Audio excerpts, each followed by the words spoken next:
Hotep, hey, this is Michael Imhotep, founder of the African History Network, host of the African History Network show. I'm a talk show host, researcher, lecturer, writer, and historian. It is Tuesday, February 23rd, 2021, and we are live. Hope everybody's doing well today. So I wanted to come on and give you an update on the online course that I teach, Ancient Kemet, the Moors, and the Maafa, Understanding the Transatlantic Slave Trade, what they didn't teach you in school, and do an overview, do a preview of the class. So it meets on Tuesdays, 8 p.m. to 10 p.m. Eastern Standard Time. And some of you are registered for it, and some more of you have been asking questions about it. And we deal with thousands of years of history in the online course, and we deal with what led up to the transatlantic slave trade taking place, and we deal with the transatlantic slave trade also. So next class is Tuesday, February 23rd, 8 p.m. to 10 p.m. Eastern Standard Time. Tuesday, February 23rd, 8 p.m. to 10 p.m. Eastern Standard Time. And my guest speaker is going to be Dr. David Imhotep, author of the book, The First Americans Were Africans, Documented Evidence. Okay. So I do a PowerPoint presentation in the course. We have video clips, book references, and we deal with thousands of years of history. We deal with ancient Kemet, ancient Egypt, the Nile Valley region of Africa. We deal with the 800-year occupation of Europe by the Africans known as the Moors. And we take you through our time and deal with what led to the transatlantic slave trade taking place. Okay. All right. So I had Dr. David Imhotep on my radio show on Sunday, February 21st. And some of you all heard that. And that's the show is archived at our Facebook fan page, The African History Network, The African History Network on Facebook, and our YouTube channel, Michael Imhotep, IMHOTEP. So we posted the information here. We'll post a link here. You can register for the online course. And it is, we do the classes live. You can ask questions during the class. And then all the classes are archived, so you can go back and watch it over and over again. Okay. It's regularly $130. It's on sale $80. We just posted the link here so you can register for it. As soon as you register, you can start watching last week's class.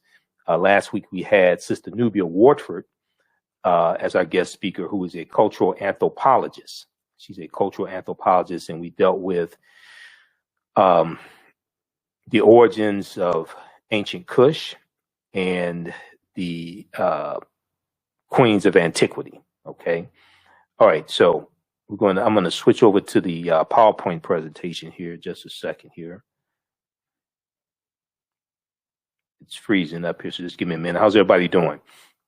Then also you can register. This is an 8-week online course, and you can also register per class. We're going to make it available. You can register per class, and for each class it'll be $15 if you want to register per class. But you can watch from around the world, and you can watch these sessions over and over again as well. They'll be archived. Okay, just a second here. Okay, so let's go to the PowerPoint presentation, because I do a PowerPoint presentation in the class also. All right, and this online course evolved out of a 4-hour lecture that I did that was about 7 years of research. Okay, so let's pull this up here. All right, so this is, I did a lecture back in 2014 called Understanding the Transatlantic Slave Trade, where they didn't teach in school. It's actually about a 4.5-hour lecture. And it's about 7 years of research compiled. And then this online course evolved out of that. So Dr. David Imhotep, author of the book, The First Americans Were Africans, Documented Evidence, will be our guest speaker in our online class Tuesday, February 23rd. Okay. Today. And we'll post this link here once again also, since I had to refresh the screen. So, and I'm going to give you an overview of some things that we deal with in general in the online course. Okay. All right. Now, one of the reasons why this type of information is so important You've heard me talk about the study from the Southern Poverty Law Center called Teaching Hard History American Slavery, Teaching Hard History American Slavery. And here's the study right here. This is about a 56-page study that documents how the history of slavery is being incorrectly taught in schools all across the country. Okay. It documents how the history of slavery is being incorrectly taught in schools all across the country.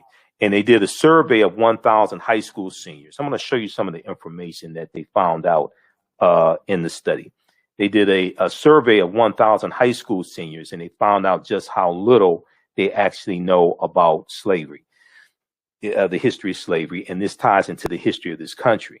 Okay, so I first found out about this study in 2018. It came out right about February 2018 for African American History Month.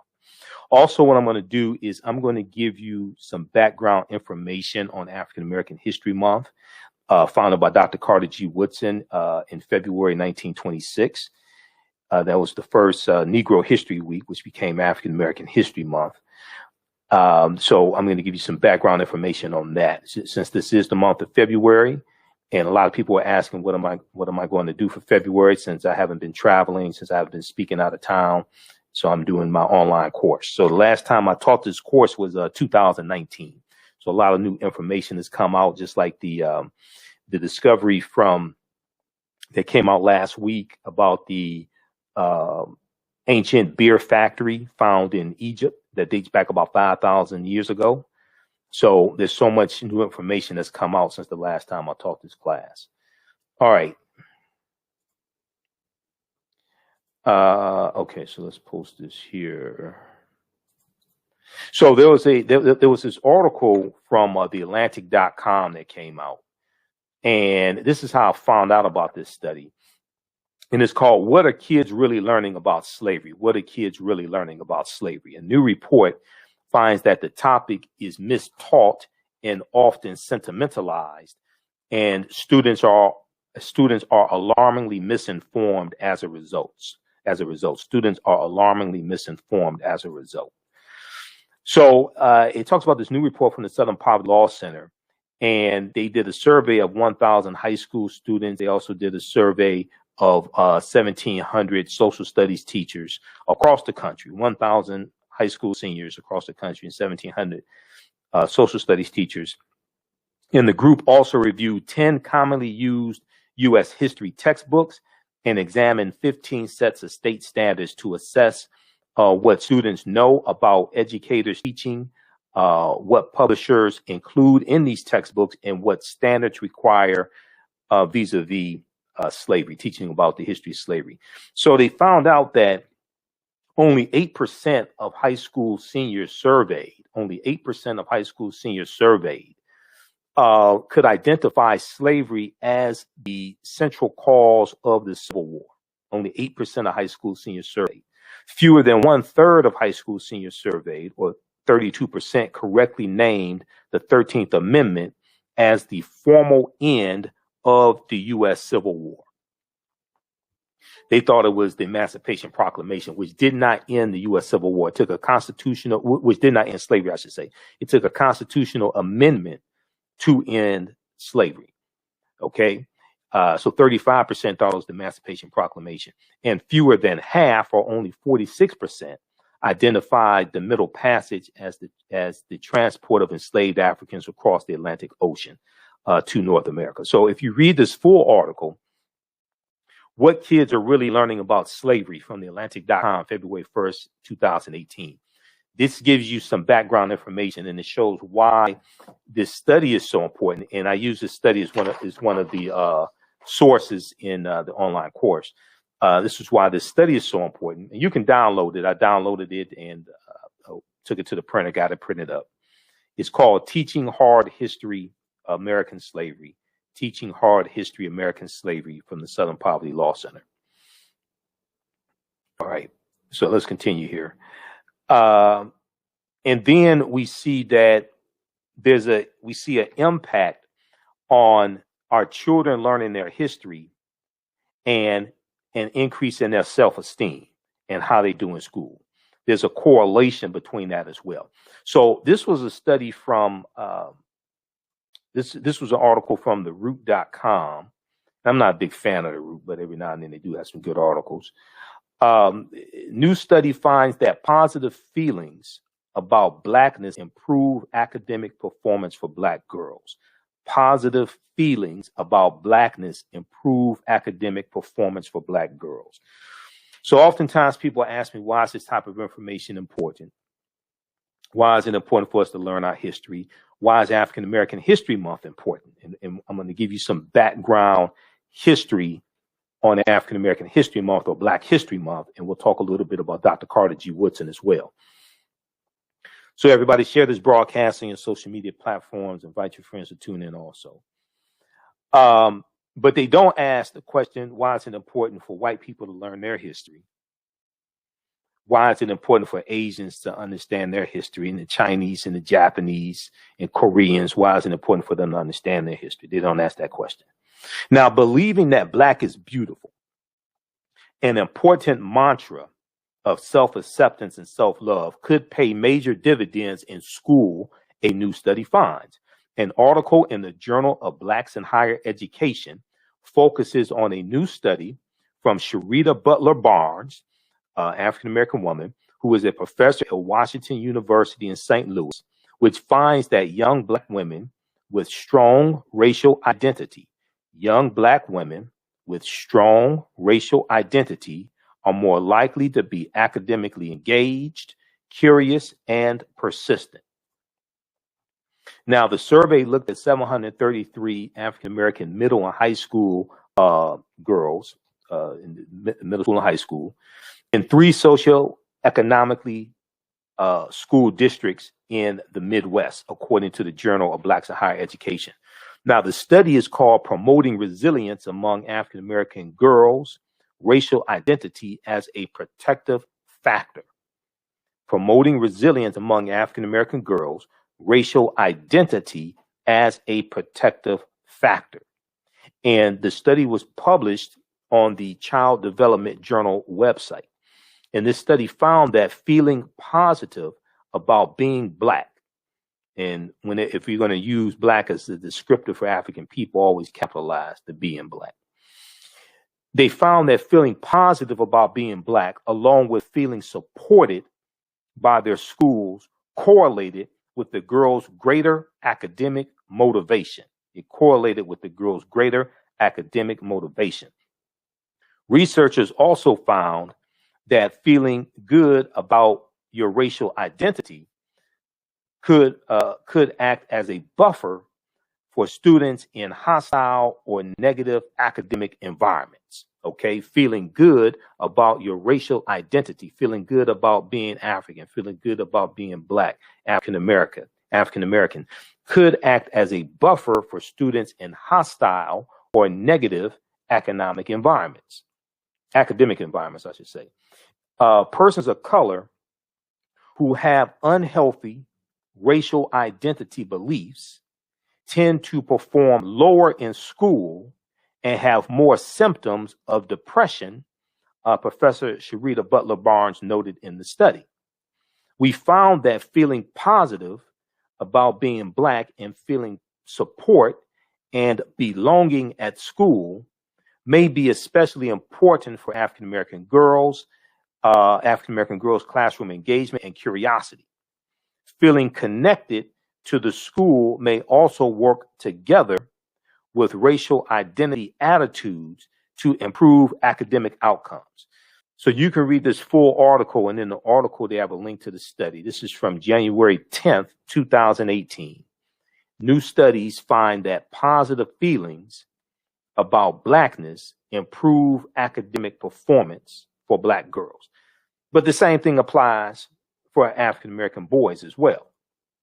Okay, if we go look at this article here from blackamericaweb.com from June 14th, 2012, that deals with a study that came out back in 2012, a new, precise, and exhaustive year-long study finds that watching television regularly distorts and ultimately destroys the self-esteem of young Black males, who often find themselves comparing one another to the characters they view on air, on TV, leaving them feeling trapped and as if there are, quote, very few positive life paths they can aspire to.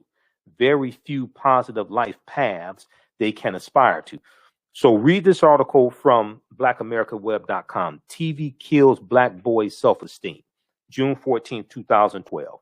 There are a number of outlets that reported on this study. Now, what's interesting is that when CNN.com wrote about this study,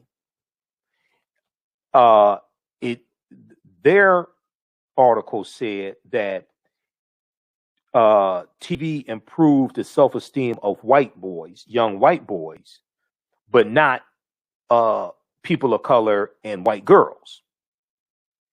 And on the in the article from CNN, they had a picture of a little white boy wearing like a Superman uniform, Superman costume with the cape, and he's laying on the floor watching television.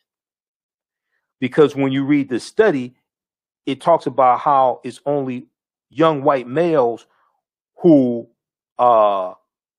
watching TV boost their self-esteem, because these are the majority of the images that they see. And they see themselves being doctors and lawyers and see themselves being judges and scientists and saving the world and different things like that. But they talk about how it damages the self-esteem for young white girls, African-American boys and girls, and non-white males. So then you look at studies that deal with how African Americans watch a disproportionate amount of television than other racial groups and other ethnic groups.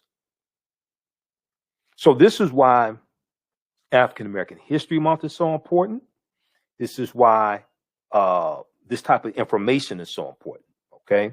All right, let's continue here. How's everybody doing? Share this broadcast on your social media platform. So I'm doing an overview of the online course that I teach called Ancient Kemet, the Moors, and the Maafa, Understanding the Transatlantic Slave Trade, what they didn't teach you in school. This is a 8-week, 16-hour online course that I teach. We deal with thousands of years of history. And our Tuesday, February 23rd class, our guest speaker is going to be Dr. David Imhotep, author of the book, The First Americans Were Africans, Documented Evidence. Okay. And we'll show some slides, and we'll deal with thousands of years of our history. And he was my guest on my radio show Sunday night. Okay. You can register for this online course. As soon as you register, you can start watching last week's class. Last week, our guest speaker was cultural anthropologist, Sister Nubia Wardford. And then there's some bonus content as well. Okay, so we posted the link here. It's also at our website, AfricanHistoryNetwork.com, AfricanHistoryNetwork.com, right on the homepage of our website. You can register there. Also, you can watch from around the world. We do the class live on Tuesdays, 8 p.m. to 10 p.m. Eastern Standard Time. And then the session is, they're all archived, so you can go back and watch it over and over again. You can ask questions in class through the live chat. I do a PowerPoint presentation. We have book references, video clips. It's about 50 articles that I reference, etc. Okay. All right, let's continue here. So that's just a little background information of the impact that this type of information has on children, and children grow up to be adults, hopefully. So then this study right here, this came out in 2013, late 2012, early 2013. Black teens with racial pride do better in school. Black teens with racial pride do better in school. AfricanGlobe.net had this article. African-American teenagers perform better academically when their parents instill in them a sense of racial pride. African-American teenagers perform better academically when their parents instill in them a sense of racial pride. Now, wait till you see who conducted this study. This was a joint study between the University of Pittsburgh and Harvard University. This came out in late 2012. This was a joint study between the University of Pittsburgh and Harvard University. Go research this. This study shows that when parents use racial socialization, such as talking to their children or engaging in activities that promote feelings of racial knowledge, pride, and connection, feelings of racial knowledge, pride, and connection, like going to Kwanzaa events, going to African American History Month celebrations, going to lectures dealing with African history, African American history, all different types of things like that. Okay, when parents use racial socialization, such as talking to their children or engaging in activities that promote feelings of racial knowledge, pride, and connection, it offsets racial discrimination's potentially negative impact on students' academic development.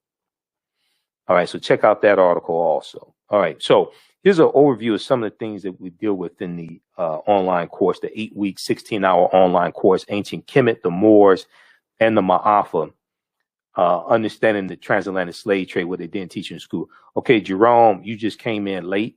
At the beginning, I said I'm going to deal with Dr. Carter G. Woodson and the history of African American History Month. So you're late. All right. So here's some of the things that we deal with in the online course. And once again, like I said, we deal with thousands of years of history. Over 50,000 years of history that we deal with, because we're going to have Dr. David Imhotep speaking today at today's class. What was the transatlantic slave trade? What were some of the events that led up to the transatlantic slave trade starting? What role did Christopher Columbus play? When did Africans first come to the U.S. as slaves?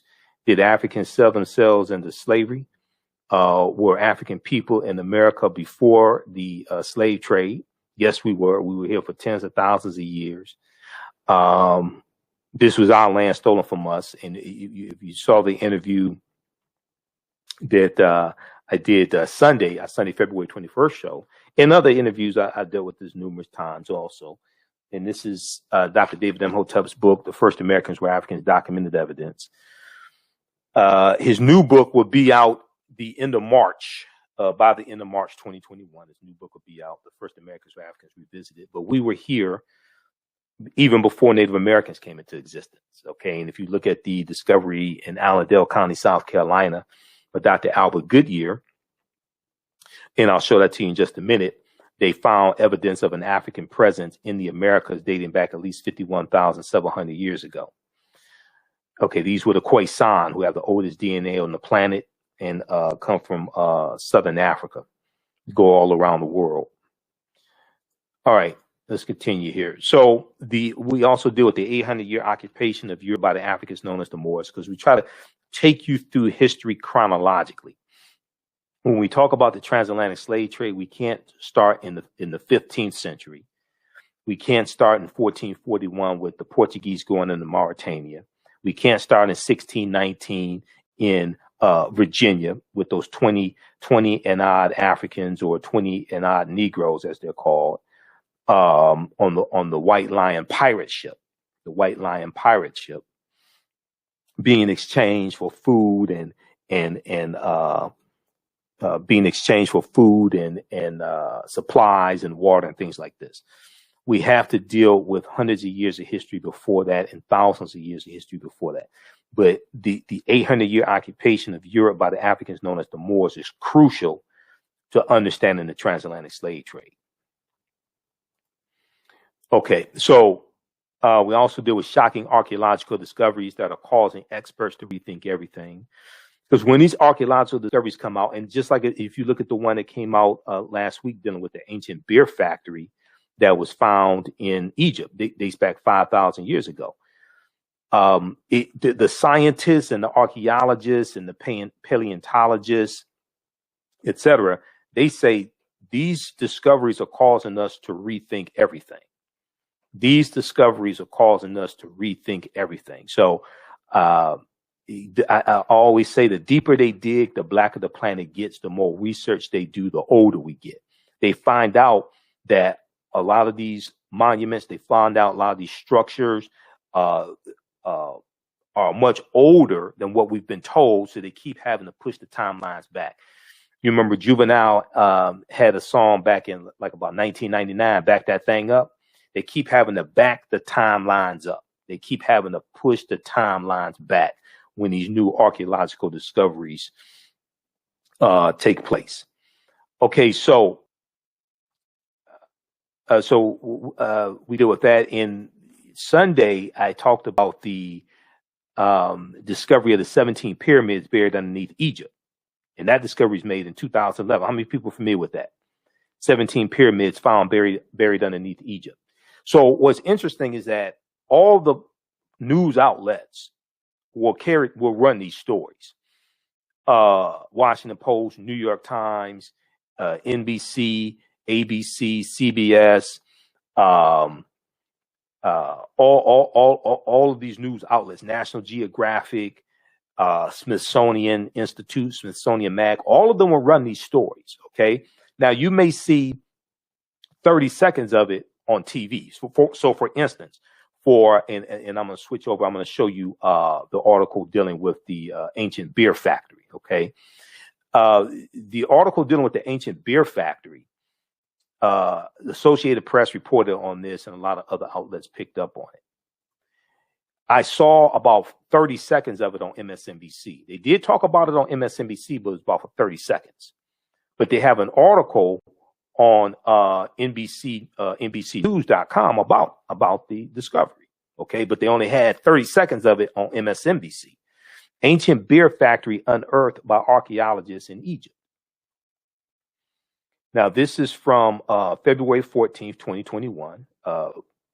Frederick Douglass' birthday, his assumed birthday, because he didn't know the actual date of his birth or the actual year. He knew it was either 1817 or 1818. Some people refer to this as Valentine's Day. Now, American and Egyptian archaeologists have unearthed what could be the oldest known beer factory at one of the most prominent archaeological sites of ancient Egypt, a top antiquities official said Saturday. Mustafa Waziri, a secretary of the Supreme Council of Antiquities, said the factory was found in Abydos, an ancestral burial ground located in the desert west of the Nile River, over 280 miles south of Cairo. He said the factory apparently dates back to, now check this out. A lot of this stuff is not hidden. You just have to know where to look, okay? A lot of this stuff is not hidden. They're about to drop some real history right here, okay? In this article in mainstream media. Let's look at this. He said the factory apparently dates back to the region of King Narmer, who is widely known for his unification of ancient Egypt, unifying Upper and Lower Kemet, Upper and Lower Egypt, at the beginning of the first dynastic period between 3150 BC and 2613 BC. Okay. And they have a little video here as well. It's 38 seconds. Archaeologists found 8 huge units. Each is about 65 feet long and 8 feet wide. Okay. The joint mission is co-chaired by Dr. Matthew Adams of the Institute of Fine Arts, okay, and Deborah Vishak, assistant professor of ancient Egyptian art history and archaeology at Princeton University. Okay, so when you study these, when you look at these Ivy League schools, Princeton, Harvard, things like this, see, they have professors there that are studying ancient Egypt. Okay, and doing archaeology in ancient Egypt, or archaeology dealing with ancient Egypt. Now, Adams said the factory was apparently built in the area to provide royal rituals with beer, given that archaeologists found evidences showing the use of beer in sacrificial rites of ancient Egyptians. Now, they will also use beer for medicinal purposes as well. Okay, let me skip down. Okay, now let's look at this right here. Now, they put this in a mainstream news article with this vast cemeteries, and temples from the earliest times of ancient Egypt. Abydos was known for monuments honoring Osiris, ancient Egypt's god of the underworld, and the deity responsible for judging souls in the afterlife. Okay, so you're talking about Osiris, the Greeks called him Osiris, the father of Heru, okay, and the husband of Aset, and you're talking about the first Holy Trinity. So they're dealing with this, and you're dealing with the afterlife, and then this ties into the judgment scene. Okay, that famous scene, the judgment scene, where they're where they are weighing the heart of someone who has died against the feather of Ma'at.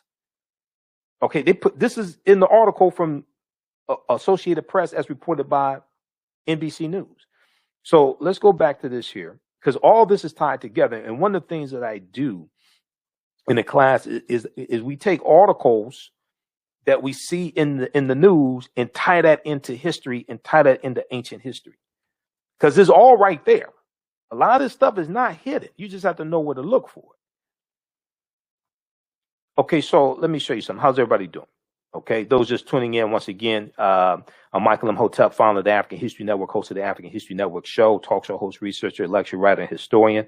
I'm doing an overview of an 8-week, 16-hour online course that I teach. I'm doing a preview called Ancient Kemet, the Moors, and the Maafa, Understanding the Transatlantic Slave Trade, what they didn't teach you in school. Ancient Kemet, the Moors, and the Maafa, Understanding the Transatlantic Slave Trade, what they didn't teach you in school. Okay, you can register for it at our website, AfricanHistoryNetwork.com, and we just posted a link here. And we do thousands of years of history. All the sessions, we do them live on Tuesdays, 8 p.m. to 10 p.m. Eastern Standard Time. But they're also archived, so you can go back and watch them over and over again as well.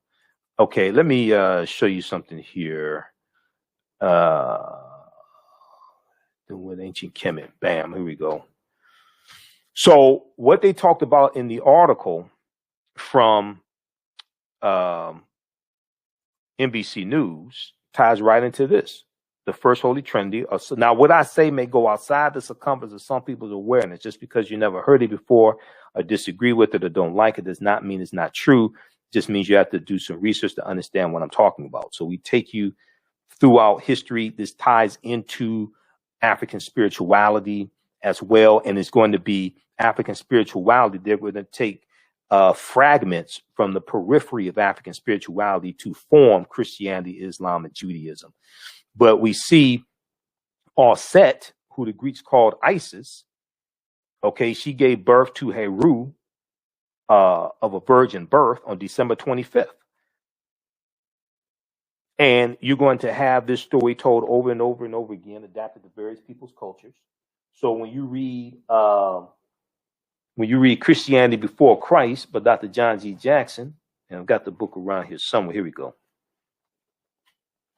When you read Christianity Before Christ by Dr. John G. Jackson, okay, and then also this one right here, because when I was doing my research to really study the deep history of Christmas and the pre-Christian winter solstice festivals that was celebrated, the festival of Saturnalia, when you deal with the Yule, the festival of Yule, and a festival of Mithra amongst the Persians and things like this. This book right here, Christmas Miscellany, everything you always want to know about Christmas, but all this history and mythology ties into the origins of Christmas. And then you read Christianity Before Christ by Dr. John G. Jackson, which deals with how a lot of these stories are from ancient Kemet, ancient Egypt, from Mesopotamia, Sumer, and told over and over and over again, adapted to various people's cultures. And they deal with, in this one here, I think he deals with like about 27 crucified saviors.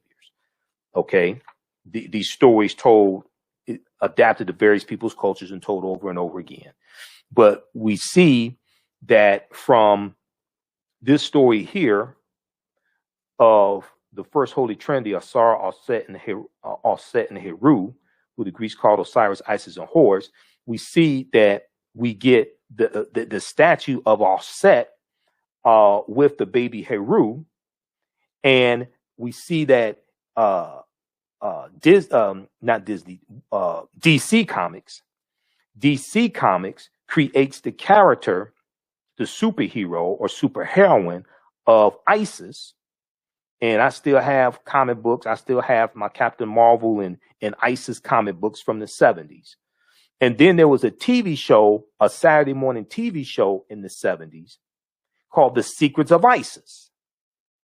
And in this TV show, they had this white woman who got her powers from ancient Egypt, because when you watch the beginning of the show, they start talking about ancient Kemetic deities, and they talk about Hathor, things like this. They talk about the Neteru, and they say that she got her powers from ancient Egypt. Okay, she can fly. She has all these superpowers, and they show symbols from ancient Egypt, but they don't tell you that the ancient Egyptians were African people. They just lead you to believe they were white. And you have this white woman that has powers from ancient Egypt. So the ancient Egyptians must have been white. Okay. We won't tell them that they weren't white. We'll just let them believe whatever they want to believe and keep showing these images. But this picture right here, this is from the official box set of the DVD box set of the complete series, The Secrets of Isis. And a few years ago, they had this series on Hulu, the streaming service Hulu, and I watched some of them. And I hadn't seen it in like years and years ago. I hadn't seen it in years. And I'm going through it. I'm looking at this. I'm like, whoa. I said, they put this right in the cartoon. I mean, not the cartoon. They put this right in the Saturday morning TV show. And we didn't know they were talking about us and our ancestors in African culture. So it's hidden in plain sight. It's not like, it's right in front of you. You just have to know what it is that you're looking at. We have to become history detectives and be able to decode the symbols. Okay. So one of the things I use, now you don't have to buy any of these books to follow along in the class. I use these as reference, but I use a symbols encyclopedia also. Okay.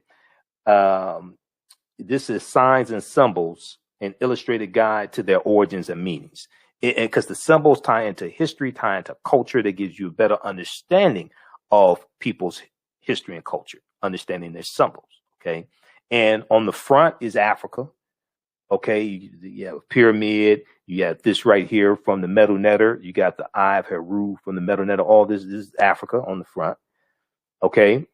Then on the back, then you open it to the first page. Now I got this from Barnes and Noble. So this wasn't, I ain't have to climb to the top of Mount Kenya, Mount Kilimanjaro.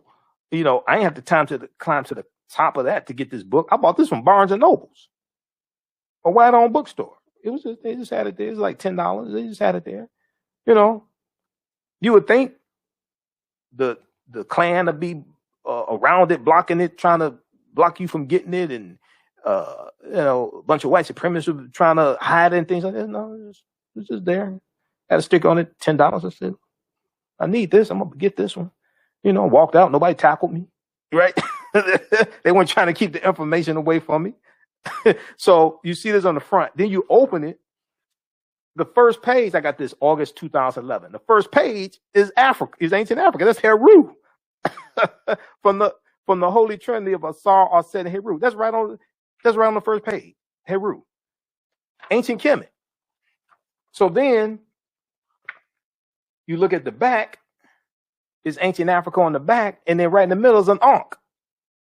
The African symbol for the African key of life, the African symbol for eternal life. The Ankh. It's right on the back. Africa on the front, on the back, first page. This is right there in plain sight. So there are a number of different symbols encyclopedias you can get, or symbols dictionaries. Okay, this is one that I use. There's some other ones that are good. I'm not saying this is the only one. This is by Covenant. This is by Covent Garden Books. Covent Garden Books. This is called Signs and Symbols, an illustrated guide to their origins and meanings. Signs and Symbols, an illustrated guide to their origins and meanings. It's a full color.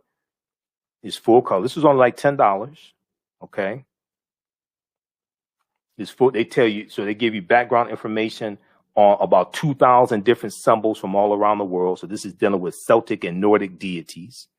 Okay. So you get something like this. So then you can start better understanding a lot of this information. All right. How's everybody doing? How y'all like this type of information? Okay. We got Chris, we got Kelly. All right. So our class meets Tuesdays, 8 p.m. to 10 p.m. Eastern Standard Time. Sometimes we go over. This is the first class we went a little over, but they're all archived. You can watch live. They're all archived. You can go back and watch them over and over again. So our Tuesday, February 23rd class, Dr. David Imhotep, author of the book, The First Americans with Africans Documented Evidence, will be our guest speaker.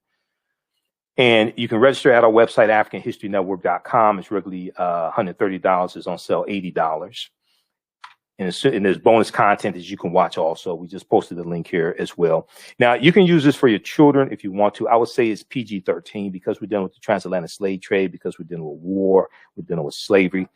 I'm not vulgar. I don't do a lot of cursing, if any cursing. I may cuss out a slave master once, but it's not vulgar. It's not crazy. I would say it's PG-13. Okay. Oh, maybe 12 years old. All right. But it's very informative and it's visual as well. Okay. Kelly said, I love learning about signs and symbols. Okay. Like you said, it's right there in plain sight. Yeah, it is. It's right there. It's right there in plain sight. You just have to know what you're looking at. Okay. So, I'm going to take you back to some of the things we deal with. We'll talk a little bit about Dr. David Imhotep as well. Okay, so we deal with the 800-year occupation of Europe by the Africans known as the Moor, shocking archaeological discoveries. We'll talk about the insurance companies, understanding the insurance companies and the role the insurance companies played on insuring not just slave ships, but also Africans on plantations here in the U.S. especially. Okay, and we know you had a insurance company called the Nautilus Life Insurance Company, which started in about 1845. And they became known as the New York Life Insurance Company. In their first 3 years of existence, they insured, African slaves on the plantations, because there were at least 262 skills, trades, and crafts that African people had in this country from 1619 to 1865. And a lot of that working in sawmills and different things, it was very dangerous. Okay. So you had slave owners taking out insurance policies on slaves on the plantation. So if they died, working or something like that, they died, they could cash in on their insurance policy, go buy another one or more than one. So, and we know they were enslaving slave ships as well. Okay. Various insurance companies were enslaving slave ships not just in the U.S., but also in England, etc. Okay. Let's continue here.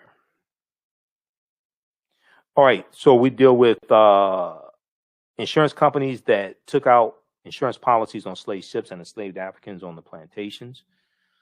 I deal with Freemasonry, America, and the Founding Fathers. This ties right into ancient Kemet, ancient Egypt, and the Nile Valley region of Africa. Freemasonry, America, and the Founding Fathers. The origins of the term America, Africa, and more. We'll also deal with the fake Willie Lynch letter of 1712, because Willie Lynch never historically existed. The problem with slave movies, why are we being bombarded with slave movies and slave TV shows? Even though understanding the history of slavery is important, there's so much other history to make movies about. Ancient Kemet, ancient Egypt, Nubia, Ethiopia. I'm still waiting on a movie about Emperor Menelik II defeating the Italians in 1896 at the Battle of Adwa. And then the Italians lied to the rest of the world, saying that the Ethiopians were white because they didn't want them to know, they didn't want the world to know that the Italians were defeated by Africans. We can have movies about Mansa Musa and Ghana and Songhai and Mali, and there's all types of movies that we can have before slavery even came into existence.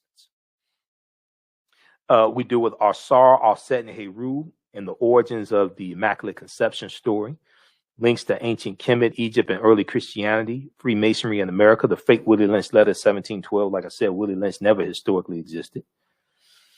So that's a brief overview. Now, this is Dr. David Imhotep. He wrote the book, The First Americans Were Africans, Documented Evidence.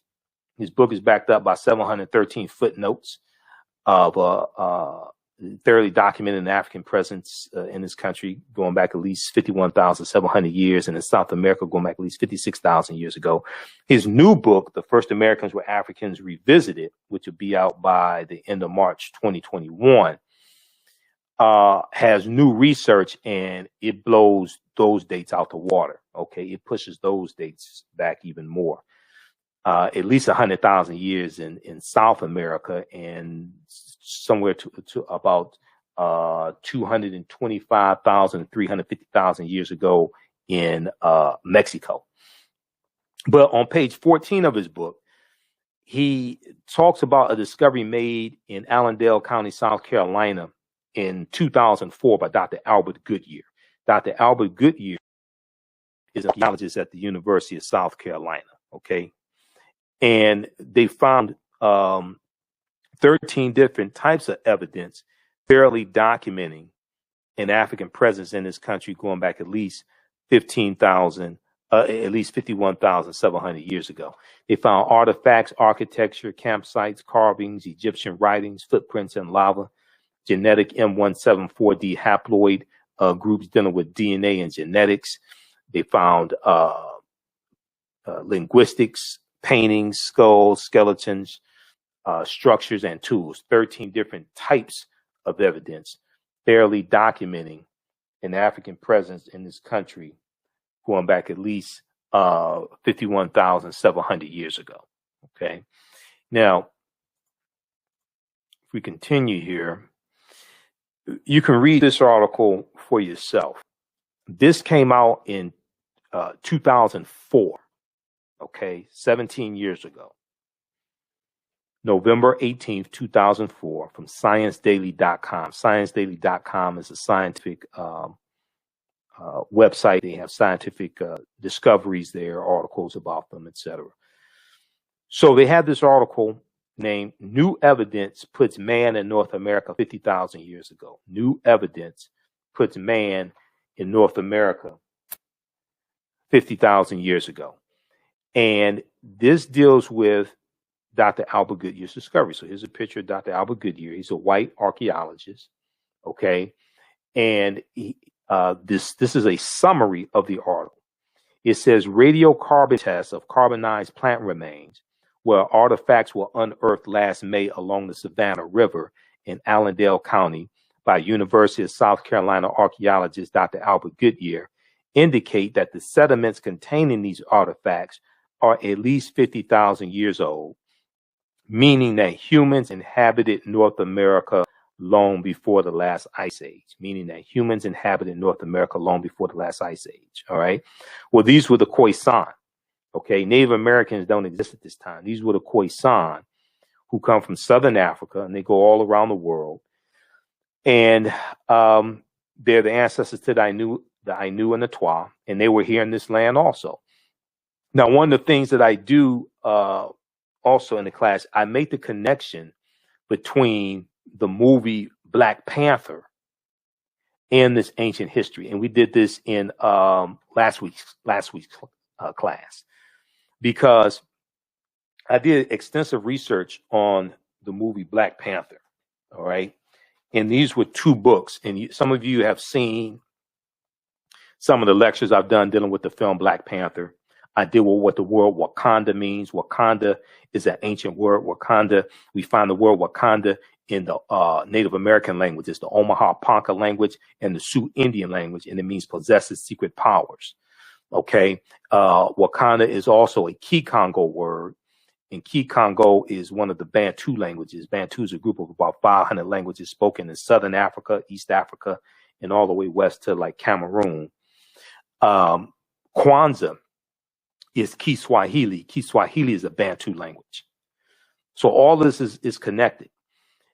But I read these two books here. This is from Marvel Black Panther, The Ultimate Guide. This deals with the about the 52-year history of the Black Panther comic book, something like that. Because I had to study the history of the Black Panther comic book to understand the movie. Then this book here, this is the official tie-in to the movie from Marvel, called Black Panther, which gives background information on the movie, talks about the characters, things like this. So I read these and read over 100 articles dealing with the film Black Panther and the comic book to better, so I could understand the movie and do my lectures on it. But the film ties directly into African history, African culture, African language, spiritual systems. So I incorporate some of that into the class as well, okay? Because all of this is connected. All right, now this discovery here, this was in the New York Times. In the class, I show you a video clip of Dr. David Imhotep. He was interviewed by WKRP in Cincinnati, Channel 5 in 2011. And he talked about this discovery from that appeared in the New York Times. And this deals with on the Greek island of Crete. Okay. On the Greek island of Crete over 2 summers. And the name of this article is called On Crete, New Evidence of Very Ancient Mariners. On Crete, New Evidence of Very Ancient Mariners. This is from the New York Times. This is from February 15th, 2010, okay? And it says that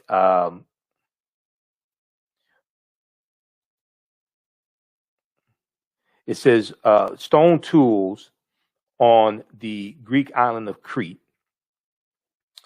over the course of 2 summers were found, and archaeologists say these stone tools are at least 130,000 years old, okay? So they did excavations over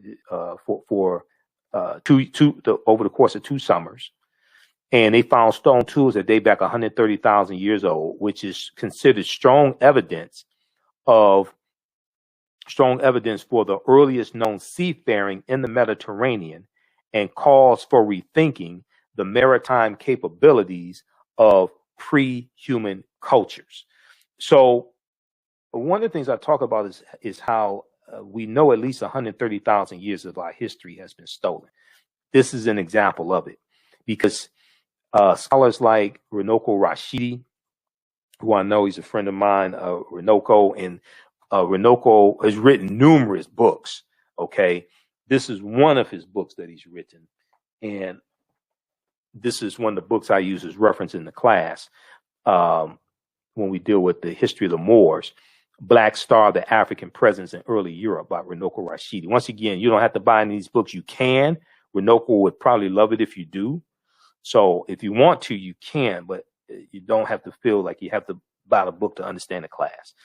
And you can visit Runoko's website. I think it's drrunoko.com. He has a lot of good information there. drrunoko.com, we'll pull up his website here also. Yeah, drrunoko.com is Runoko's website, okay? And you can follow Runoko Rashidi and buy his get information about how to buy his books and things like that, okay? drrunoko.com, and we'll flip over to Runoko's website so you can check him out. Follow him on Facebook as well. Runoko has been to about 125 islands and countries around the world. He has a personal library of probably something like 40,000 photographs he's taken. Okay, so this is his website. Go to drrunoko.com, RUNOKO. All right. Okay, so let's continue here.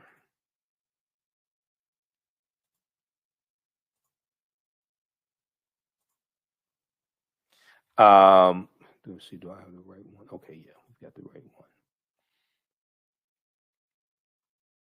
So with this discovery here, we know at least 130,000 years of our history has been stolen as well. And this is a discovery that shows that also. So they said this Crete has been an island for more than 5 million years, meaning that the tool makers must have arrived by boat. Must have arrived by boat. So this seems to push the history of Mediterranean voyaging back more than 100,000 years, specialists in Stone Age archaeology say. Previous artifact discoveries had shown people reaching Cyprus, a few other Greek islands, and possibly Sardinia no earlier than 10,000 to 12,000 years ago. So this is causing them to have to rethink everything. So they have to come to the realization that the Africans were sailing over 100,000 years prior to what they thought. We had the technology, we were sailing, we were circumnavigating the globe 100,000 years earlier than the experts thought. Okay, the deeper they dig, the blacker the planet gets, the more research they do, the older we get. They keep having to back that thing up. They keep having to back the timelines up. All right, let's continue. Okay, so we deal with, the Druids, and so this is deep because this ties into a whole period of history with the Greeks and the Roman soldiers going into Ireland, and it deals with a period of time when Ireland is a colony of the Roman Empire. This is in 4th and 5th century AD, and this ties into a British slave named Patrick, who was sent into Ireland to convert the Irish to Christianity. Okay, Pope Celestine the First in 392. I think it was 392 AD, sends a British slave named Patrick into Ireland to convert the Irish to Catholicism. Okay, but at this point in time, you don't have. I'm sorry, 432. 432. I'm thinking something else. 392 AD.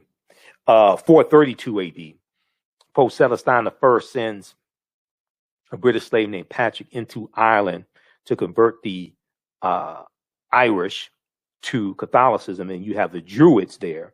The Druids are these priests who are dealing with a watered down version of the teachings coming out of ancient Kemet, out of ancient Egypt. And this causes what they're teaching causes a conflict with the Christian church. Now, at this point in time, contrary to popular belief, because this is 432 AD, this is after the First Council of Nicaea in 325 AD, which is like the first of about 21 ecumenical councils between 325 AD and 1870 that shaped the way Christianity is practiced, believed, what is taught, etc. At this point in time, the Catholic Church does not exist. This is the Eastern Orthodox Church. The Catholic Church does not come into existence until mid-11th century AD, right around 1052, something like that. Because I have a book on Catholic history in the other room. There was what book was I about to show you? I don't remember. Okay, it'll come to me. But anyway, the book on Irish history. So what happened was some years ago, I think about 2012, 2013, I was doing a lecture on the history of St. Patrick's Day. So I had to study some Irish history to understand St. Patrick and history of St. Patrick's Day. So I read this book, the Everything Irish History and Heritage book. This is one of the sources. The Everything History and Irish Heritage book by Amy Hackney, Blackwell, and Ryan Hackney. So this gives a good overview of Irish history and the chronology of Irish history, so you can better understand things. And Ireland used to be a colony of the Roman Empire. Then we know Ireland is going to become a colony of England around 12th century AD also. Okay, but Patrick he goes in and kills thousands of Druids on behalf of the Christian church. He was a mass murderer. Patrick was a mass murderer on behalf of the Christian church. So we deal with this in the class, and Browder talks about this in Nile Valley Contributions to Civilization. Okay, which is a fantastic book. A lot of people have this book on your shelf, Nile Valley Contributions to Civilization by Tony Browder. This is one of the sources in the book. I'm going to show you some stuff here that's going to blow your mind. Okay.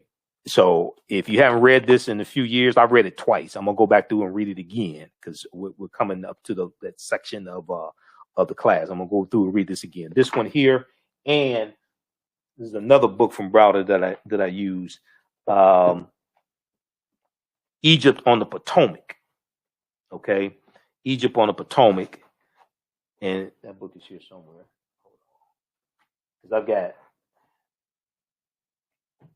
like 5 stacks of books here and a small bookshelf behind me. Where's Egypt on the Potomac? Okay, it's around here somewhere. Oh, I'm still trying to figure out where I put stuff because after one of my radio shows last week, I spent some hours trying to clean up the office. And then I couldn't find anything after I cleaned stuff up and threw stuff away and everything. I couldn't find anything. Okay. Here's Egypt on the Potomac by Tony Browder. This is an excellent book. We'll talk about Egypt on the Potomac in just a minute here because we're about to wrap up. Okay. How's everybody doing? Once again, you can register for the online course that I teach, Ancient Kemet, the Moors, and the Maafa, Understanding the Transatlantic Slave Trade, what they didn't teach you in school. It's an 8-week, 16-hour online course. We deal with thousands of years of history, and we deal with what led up to the transatlantic slave trade taking place as well. We'll post a link here. So it's on sale, $80, regularly $130. All the sessions we do them live, but they're all recorded. You can go back and watch them over and over again. You can also go to our website, AfricanHistoryNetwork.com, and it's right on the homepage of our website. You can register there. As soon as you register, you can watch last week's class. Last week, our guest speaker was cultural anthropologist Nubia Wardford. And we dealt with the origins of ancient Kush and the African queens of antiquity. Okay. In our Tuesday, February 23rd class, our guest speaker will be Dr. David Imhotep, author of the book, The First Americans Were Africans, Documented Evidence. Okay, let's continue here. And then also you can, if you just want to register for the one class with Dr. David Imhotep, it's going to be $15. I have to set that up. You can do that. Also, if you have any questions, email me at ahnshow@AfricanHistoryNetwork.com, ahnshow@AfricanHistoryNetwork.com. Okay. A lot of people were asking me, what am I doing for African American History Month?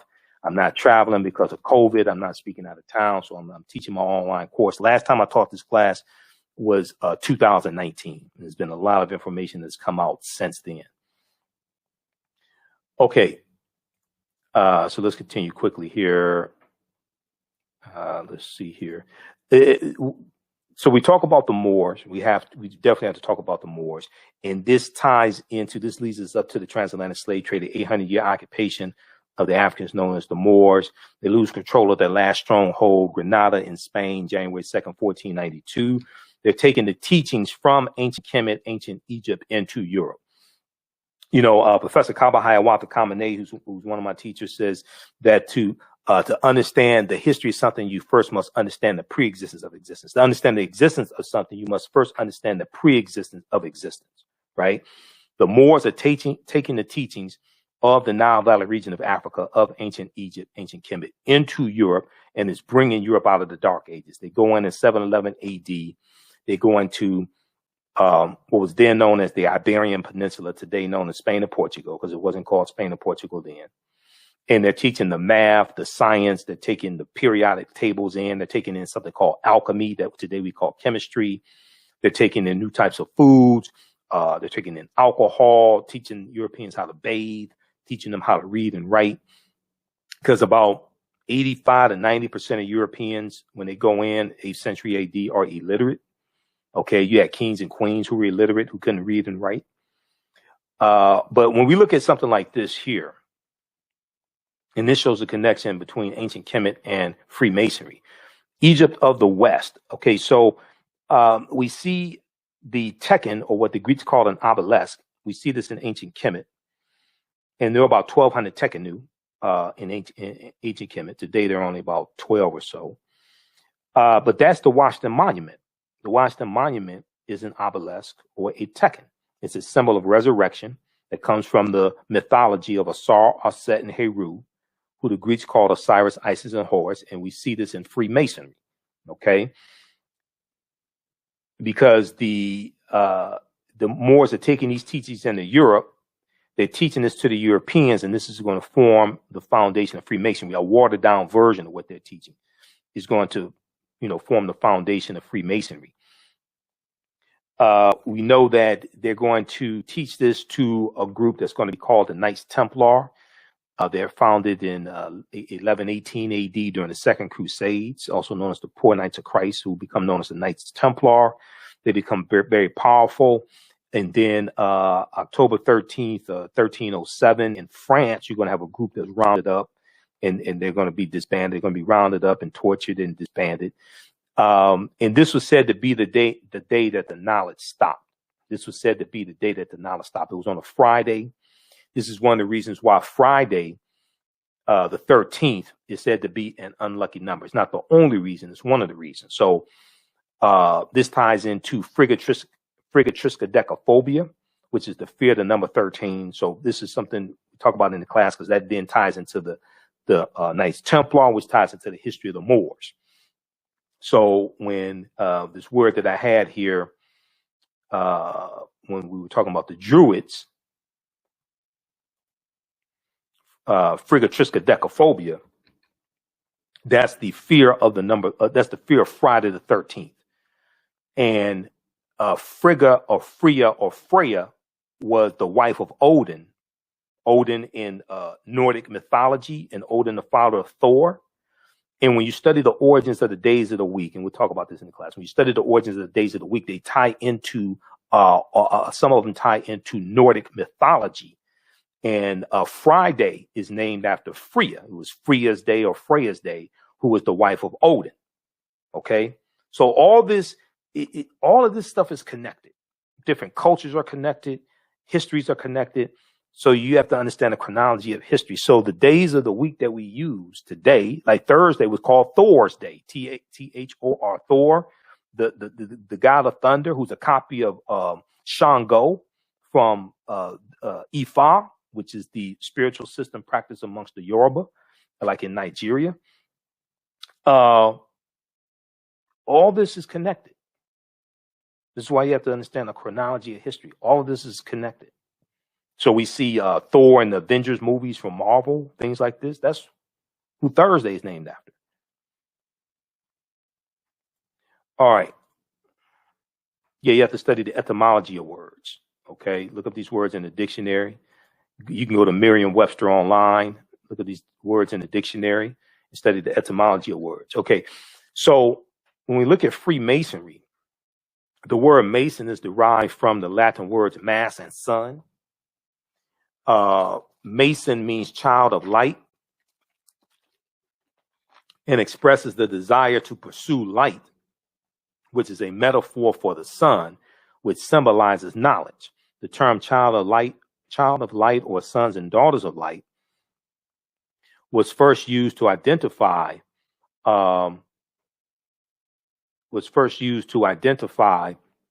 students who completed 42 years of study in the temples of ancient Kemet.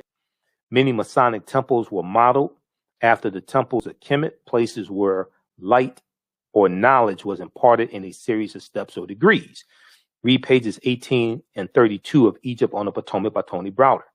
Hey, how you doing, Kelly? Okay, thanks for the donation, Kelly. Just so you all know, I appreciate the donation. If you want to donate, if you can do it through Cash App or PayPal, it's better than YouTube, because YouTube keeps 33% of our donations. Okay. When you donate through YouTube, keep 33% of the donation. If you donate through Cash App or PayPal, except for the little transaction fee, I get like 98% of that. Okay. $, the AHN show through Cash App. $, the AHN show through Cash App. We just posted the link here. Or paypal.me/the AHN show through PayPal. Also at our website, AfricanHistoryNetwork.com, right on the homepage. That way we get more of it. It helps us more because YouTube keeps a third of it. And if you do it through PayPal, if you do it through Cash App, be sure to type in $ the AHN show, unless you're clicking on my link, because somebody set up a fake African History Network Cash App account, and theirs is $ the AHN, which is not me, but they made it look like mine. So I got to investigate this to see how much money of our money that they took. I just found out about this last week. Somebody was trying to send money through Cash App to register for the class, and I'm sitting waiting on the money come in, waiting on the money come in. I'm talking to her, and then she sent me a screenshot of where she sent it to. That's how I found out somebody set up a fake Cash App account, and they used our logo and all this. So I got to navigate through that. Okay, so ours is $ the AHN show through Cash App. Kelly said that's a shame. I was like, who the $ the AHN show through Cash App. Okay. Okay, let's continue here. So did you know that 50 of the 56 signers of the Declaration of Independence and 13 of the 39 signers of the U.S. Constitution were Freemasons? Did you know that 4 of the first 5 U.S. presidents were Freemasons, and there have been 14 Freemasons who have been U.S. presidents? Okay, so check out page 18 of Egypt on the Potomac by Tony Browder. Browder also talks about Benjamin Banneker. Banneker was a bad brother, and it's believed that Banneker's, I think it was his grandfather, was Dogon. And when you study the Dogon, see, African people did not stay stagnant. We migrated. So Africans migrate from the Nile Valley region of Africa into Central Africa into West Africa. So when you study the Dogon, and face-to-faceafrica.com has articles about the Dogon, the Dogon originally come from ancient Kemet, ancient Egypt, and they have a superior knowledge of astronomy. And we know Benjamin Banneker, he helps design the layout and do the surveying for Washington, D.C. Okay. And one of the things that Egypt on the Potomac deals with, Tony Browder, is how the layout of Washington, D.C. is a copy of the layout of ancient Egypt. And he deals with the symbolism in Washington, D.C. that comes straight out of ancient Kemet. And we have to understand the knowledge is taken into Europe by the African Moors. They're taking the knowledge from the Nile Valley region of Africa. They're going into Europe, teaching this to Europeans. The Knights Templar get this information. The Knights Templar are going to be disbanded. That knowledge is going to resurface as the Yorkshire Rites of the Freemasons, the Rosicrucians, these different secret societies or societies with secrets. And then it's going to come to this land here when you have the founding of the colonies and the founding fathers, and they're setting up Washington, D.C. and drafting the Declaration of Independence and the U.S. Constitution. Many of them were Freemasons. So they're bringing that information here and that symbolism as well. Okay. Okay, so talk about all this. This is just a preview, okay? And okay, so let's get it. So then all that ties into why Christmas is celebrated on December 25th. And this ties into the winter solstice and Yeshua, or Jesus, being born on December 25th of a virgin birth, which then goes back to Asar, Aset, and Heru. All of this is connected. Okay, and we deal with the etymology of the word Jesus. Takes you back to Yeshua, which is Hebrew, but the letter J did not exist until 1630 AD. The letter J is derived from the letter I. So when you look up the letter J in like an encyclopedia or Encyclopedia Britannica online or something like that, they give you this history. So one of the mistakes people make is that we think the way things are today is the way they've always been. And that's not true. Okay. To understand the existence of something, you must first understand the pre-existence of existence. When the Helios Biblos was written, or the Holy Book, And Helios Biblos means sun book, because you're dealing with the travel of the sun throughout the constellations and these different stories and things like that told about the travel of the sun throughout the constellations. And that's something that Dr. John G. Jackson deals with in Christianity Before Christ, and really understanding all this and how a lot of these stories are told in allegorical form, because you can take, not to make this too deep, but I can take you straight from the Helios Biblos, from the Holy Bible, straight back to ancient Kemet, ancient Egypt. Draw a direct line. It's still there. It's still there in the book. It's still there in the book.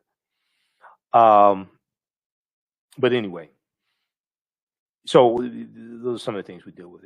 It's all connected. Okay, so here's some background information on African American History Month. Okay, and once again, we'll post a link here. Who still needs to register for the online course? As soon as you register, you can start watching last week's class. And we do the classes live, but they're all archived. You can go back and watch them over and over again. There's also bonus content. So 8-week, 16-hour online course that I teach. Ancient Kemet, the Moors, and the Maafa, Understanding the Transatlantic Slave Trade, what they didn't teach you in school. Okay. So we're posting here. So the class is $80. If you want to just register for this one class, Tuesday, February 23rd class, that class is $15. It's archived. You'll be able to go back and watch it over and over again. And email me also if you just want to register for the one class. Okay. But a lot of people want to register for all the classes. And there's bonus content, and you can watch last week's class as soon as you register for the full course. So if we look at some background information on Dr. Carter G. Woodson, and I've studied Dr. Woodson a lot. I read Dr. Payroll Dakbovi's book on Dr. Carter G. Woodson. And I do presentations dealing with the origins of African American History Month also. Okay. And where's Woodson's book? Dakbovi's book. It was right here. Oh, yeah, right here. This is an excellent book dealing with Dr. Carter G. Woodson. Carter G. Woodson in Washington, D.C., the father of Black history. Dr. Carter G. Woodson in Washington, D.C., the father of Black history. Okay. And Dakbovi is a history professor at Michigan State University. But here's some background information. Because everybody says, why we have the shortest month of the year, the coldest month of the year, why we need a Black History Month, things like this. So, Dr. Woodson was born in 1875. He was born 10 years after slavery ended, born to two former slaves. And he goes on to get a PhD from Harvard. He gets two master's degrees. Two bachelor's degrees, one from Berea College, one from University of Chicago. He gets his master's degree from the University of Chicago, and he gets a PhD from Harvard in American history in 1912. Dr. Woodson founded Negro History Week in 1926. So it started the second week in February. It was February 7th, 1926. Dr. Woodson explained the reason behind the celebration in a pamphlet widely distributed months before the first celebration was to take place during the second week of February. And the reason why it was in the second week of February is because the second week of February commemorated the birth dates of Frederick Douglass, whose assumed birth date was February 14th, and Abraham Lincoln, whose birthday was February 12th. So African Americans were already celebrating the birth dates of Frederick Douglass, going back to when he died in 1895, and Abraham Lincoln. They were already celebrating those birthdays during that second week in February. So Dr. Woodson put his new cultural celebration within that period of time, because celebrations were already taking place. Dr. Woodson exclaimed that Blacks knew practically nothing about their history. He ultimately believed that African Americans could benefit immensely from knowledge of their past and accomplishments of their ancestors. He added that race prejudice was the byproduct of whites' beliefs that Black people had not contributed anything of worth to civilization, had not contributed anything of worth to civilization, which is completely wrong. There's also an annual theme each year for African American History Month. This year's annual theme is the Black family, representation, identity, and diversity. Okay. And ASALH's website, Association for the Study of African American Life and History, they have information for this year's annual theme for African American History Month. Okay, so Dr. Woodson argued that if the historical record was set straight, and if hold on, what did I just do? Okay, Dr. Woodson argued that if the historical record was set straight, and if the history of Black people were studied along with the achievements of others in schools, okay, having it incorporated into the curriculum, not only would African American youth develop a sense of pride and self-worth, as we dealt with earlier in the presentation, and we showed those studies that show the correlation between African American children studying their history and understanding their history, and a boost to their self-esteem and academic performance. The history of Black people was studied along with the achievements of others in schools. Not only would Black youth develop a sense of pride and self-worth, but racism would also be abolished. Dr. Woodson concluded, quote, "Let truth destroy the dividing prejudice of nationality and teach universal love without distinction of race, merit, or rank. With sublime enthusiasm and heavenly vision of the great teacher, let us help men rise above the race hate of their age unto the altruism of a rejuvenated universe." Okay, so Negro History Week was the first major achievement in popularizing Black history, and was unique in that Negro History Week focused on African American youth. Dr. Woodson realized that the miseducation of African Americans began in their homes, in their communities, and in their elementary schools. Dr. Woodson's vision of Negro History Week was optimistic, strategic, and long-term. Optimistic, strategic, and long-term. He wanted this modest week-long celebration to serve as a stepping stone toward the gradual introduction of Black history into the curricula of all levels of the U.S. educational system. Because Dr. Woodson said that the history of African Americans had to be taught in every school across the country, not just the schools we went to, not just the schools where we had African American principals or African American teachers. He said our history had to be taught in every school across the country, because that influences what people know about you, influences what they think about you. What they think about you influences how they treat you. And one of the problems that we're having is that when we have to go to lawmakers to get our issues addressed, because politics is the legal distribution of scarce wealth, power, and resources, and the writing of laws, statutes, ordinances, amendments, and treaties, adoption, interpretation, and enforcement, when we have to go to lawmakers to get policies put in place to deal with our issues, oftentimes you're dealing with people who are ignorant of your history. This is one of the reasons why you can't get reparations, because most of the people in the House of Representatives and the U.S. Senate don't even think a debt is owed, because they're ignorant of history. This is why America needs a massive history lesson. America has to have a massive reorientation. Okay, I'm going to show you another article after we finish this here dealing with Woodson that ties into that, because right now in state legislatures, 5 state legislatures, Republicans are passing bills to control and restrict what teachers can teach about racism and injustice and oppression. But they want to teach from the 1776 project that has been thoroughly debunked. So Dr. Woodson hoped that Negro History Week would evolve into Negro History Year, as he affirmed from time to time. Woodson consistently instructed those observing the week that they needed to diligently prepare for the celebration months in advance, not just recycle the same 15 to 20 sanitized Negroes every February. We have to stop doing that. There's an annual theme each year for African American History Month to give you direction, to give you purpose. It's not it's not just talking about runaway slaves and how hard we had it and things like this. So Dr. Woodson instructed those observing the week that they needed to diligently prepare for the celebration months in advance, and that after mid-February,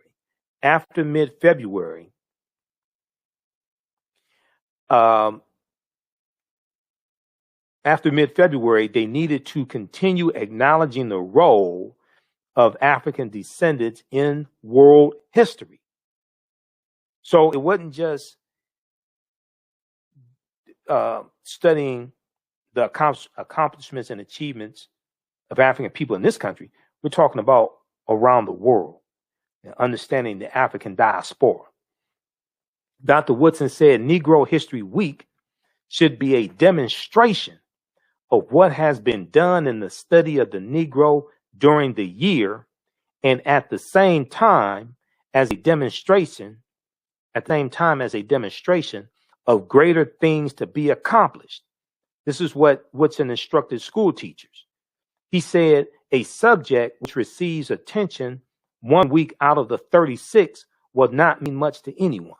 Because so many of us have African American History Month backwards. We think this is the only time of the year we're supposed to teach our history or study our history, something like that. And Dr. Woodson was telling school teachers, no, you're supposed to teach this year round. Negro History Week, that 1 week in February, second week in February, that's a time for students to show and demonstrate what they have been studying all year. We know his most famous book, he wrote numerous books. His most famous book was The Miseducation of the Negro, came out in 1933. As I said before, I've seen very few pictures of Dr. Woodson actually smiling. He may have a quarter smile or a half smile, but a real big smile, I've seen very few pictures of Dr. Woodson actually smiling. All right, and we know Dr. Francis Quest Wilson and Nellie Fuller taught us if you do not understand European white supremacy and racism, what it is and how it works, everything else that you think that you understand will totally confuse you. Okay, so I want to show these last two articles here for the sake of time. If we look here, let's go to Asala's website, asala.org, asalh.org, asala.org. So on their website, they have information dealing, if you go to annual themes, they have information dealing with the annual theme for African American History Month. And they have information dealing with the annual themes going back to 1928. So this year's annual theme for Black History Month, African American History Month, is the Black family, representation, identity, and diversity. Okay, and then they give a write-up, an explanation of that, break that down, and you can shape events and panel discussions and presentations throughout the year based upon this information right here. You can also, they have a printable PDF that you can download as well. Okay, so this is the annual theme. 2019, it was dealing with the year of return, 2019. It was Black migrations. 1619 to 2019. The 2020 annual theme was African Americans and the vote, because 2020 was the sesquicentennial or 150th anniversary of the 15th Amendment, which guaranteed the right to vote for African American men. Okay, lastly, let's look at this article here. This is from newsone.com, and this ties into what I was talking about. The state legislature is trying to control what's being taught in school dealing with history. Republican proposed bills want to prevent teaching students about injustice. Bills in several states want to limit teaching about racism and oppression adopting the framing of the debunked 1776 Commission report. This article is from February 5th, 2021. Okay. What the heck is this? Okay, so check out this article here. They talk about the now disbanded 1776 Commission report. The now disbanded 1776 Commission report, and Republican lawmakers in several states are moving forward with legislation that would implement similar efforts. Bills proposed in Arkansas, Iowa, and Mississippi prevent the use of the 1619 Project from the New York Times as part of teaching the legacy of slavery. The Arkansas legislature is considering 2 bills that would limit racial justice in the curriculum. House Bill 1231 would prevent schools from using the 1619 Project as part of the curriculum.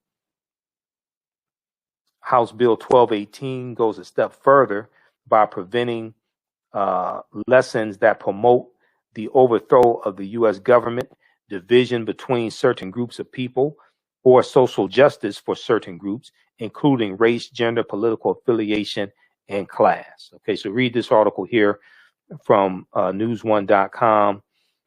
Republican proposed bills want to prevent teaching students about injustice. There's also one from USA Today that I've talked about on my show. Let's see, there's one from USA Today, slavery history. What's the name of this one here?